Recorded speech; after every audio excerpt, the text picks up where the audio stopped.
when we were ordained priests of the Society of the Divine Word 36 years ago today, the Mass began at 9 o'clock in the morning.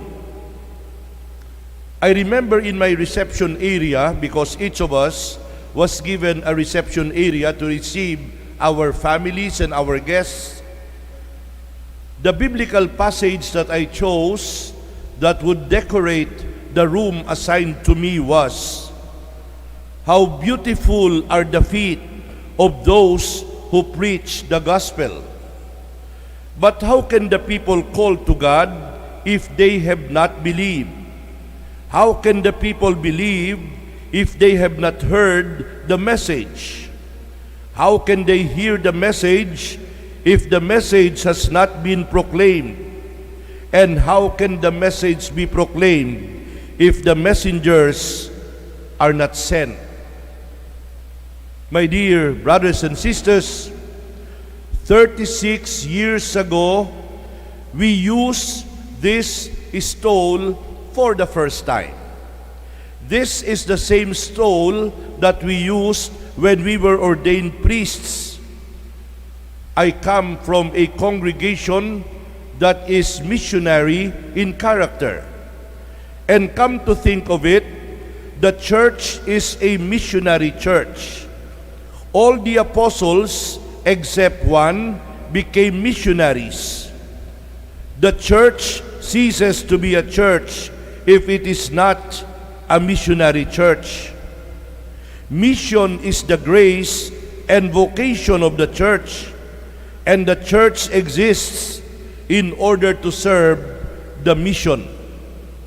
It is not our mission, it is God's mission.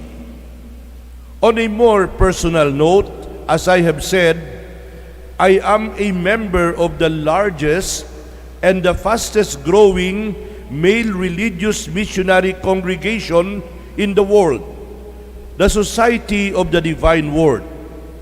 We call ourselves Divine Word missionaries.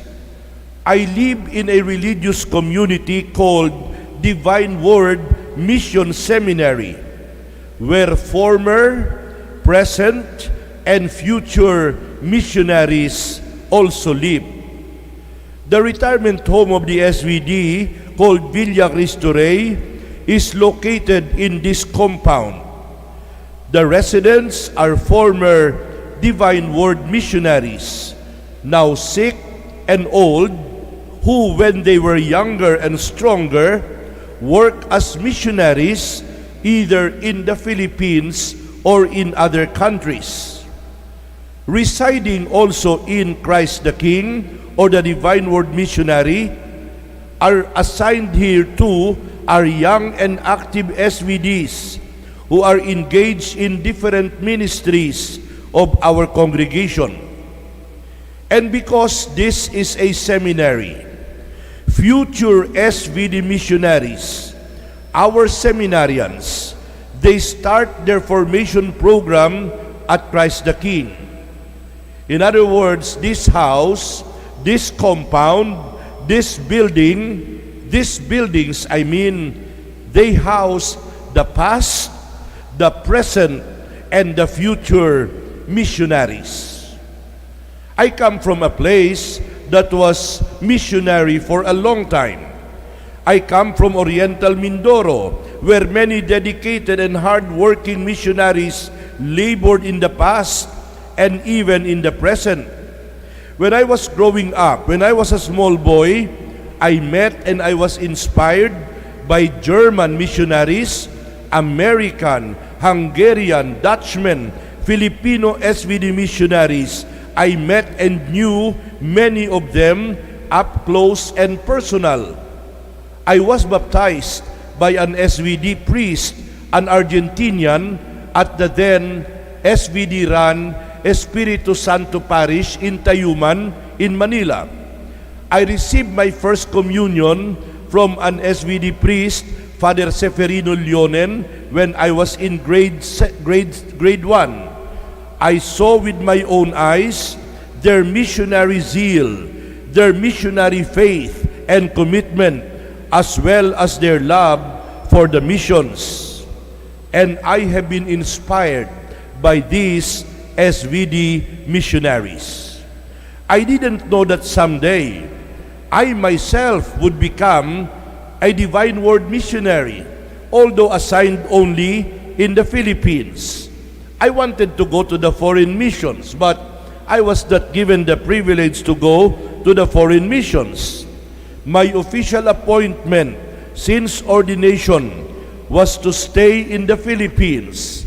My destination was University of San Carlos in Cebu City, where I stayed for 32 long years. And the rest is history. My classmates were either assigned to Japan and to New Zealand, to Papua New Guinea, to Chile, to Ghana, and other countries. Our founder, Arnold Jansen, wanted to form and send missionaries to go to places where the gospel has not been preached or preached only insufficiently. Our pioneer missionary, Saint Joseph Reynadimetz, went to China where he labored and died. And Saint Joseph Reynadimetz said, "I want to be a Chinese in heaven."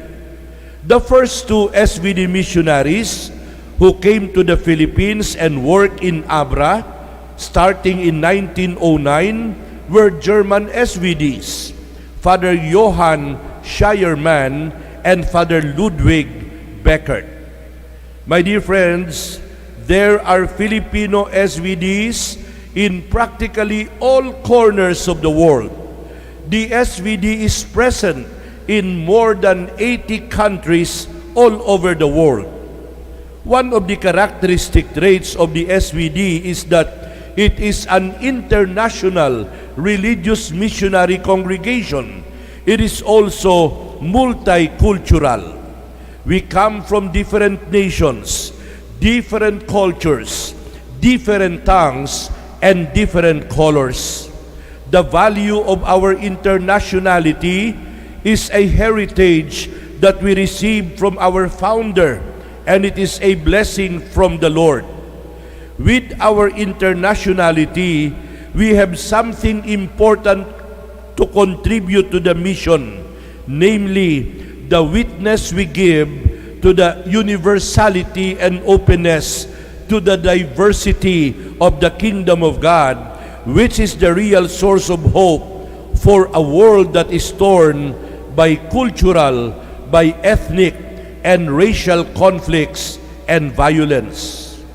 The youth of the SVD, in which the average age is 47 years old, is another aspect that stands out as a source of confident hope for the future. The number of SVDs continues to increase, the only one among the major male religious congregations all over the world. Young men join the SVD whose charism and ideals continue to attract the youth of today, and some 60 of them are now at Divine Word Mission Seminary in Quezon City. Our youth is a genuine blessing. Our youth is a true resource for mission. My dear brothers and sisters, I have many other things to say, but I cannot say everything in one homily. But I'd like to end by saying that not everybody could be another Saint Francis Xavier. Not everybody can be another Saint Therese of the Child Jesus. But each of us has a role to play in the mission of the Lord.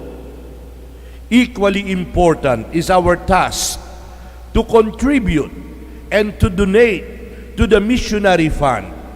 That is why, again, today, I would like to appeal to your kind hearts and request you to give and support the studies and the formation of our future SVD missionaries. Please help them become tomorrow's divine word missionaries. May the Lord of the harvest reward you 100-fold. And please say one Hail Mary for the SVD priest and missionary in front of you today and my classmates as we commemorate the 36th anniversary of our ordination to the priesthood. God bless all of you, our co-missionaries. Amen. Let us all stand. In receiving the gift of faith, we are called to be obedient, to be hopeful, to be ready to welcome Christ at any hour. Let us intercede for others with a sense of faith. Let our response be, bless your faithful servants, Lord. Bless your faithful servants, Lord.